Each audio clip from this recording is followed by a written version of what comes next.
Parlons à présent des conflits armés qui génèrent des difficultés de toutes sortes pour les apprenants, enlèvements et enrôlements au sein des groupes armés, fermeture des écoles, retard sur le programme scolaire, exécution et autres. Pour endiguer ces maux, un sommet pour la démocratie et la déclaration pour la sûreté et la sécurité dans les écoles a été organisé vendredi à Kinshasa. Leurs écoles ont été prises d'assaut. Certains de leurs condisciples ont été enlevés, d'autres agressés. Leur lieu d'apprentissage a parfois servi de base militaire. Ce vendredi, devant le sommet pour la déclaration de la sûreté et de la sécurité dans les écoles, ces jeunes ont porté leur voix pour bénéficier d'une protection optimale pendant les périodes de conflits armés. Leurs témoignages et leurs doléances ne sont point passés inaperçus. Le ministre de la Défense a déjà signé une directive pour rappeler à tous les militaires et de tout grade qu'ils doivent scrupuleusement respecter les instructions.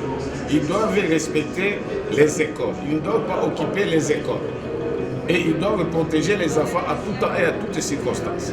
Et ça évolue très bien. Mais quand cela ne tient, même ici au mois de juin, il y a encore une lettre de rappel pour toutes les unités qui sont engagées dans les opérations, qui doivent observer scrupuleusement les droits internationaux humanitaires, les droits de l'homme et la protection des enfants.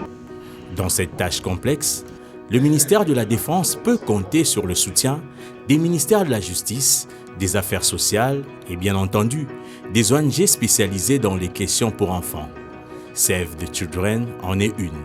Nous sommes très satisfaits du débat très riche, des contributions très intéressantes que les différentes parties prenantes ont formulées.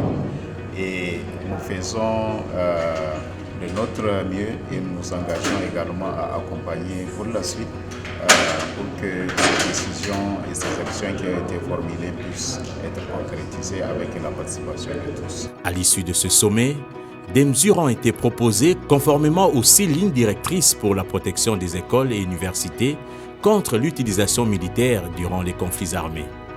Elles seront débattues dans les prochains jours avant d'entrer en vigueur.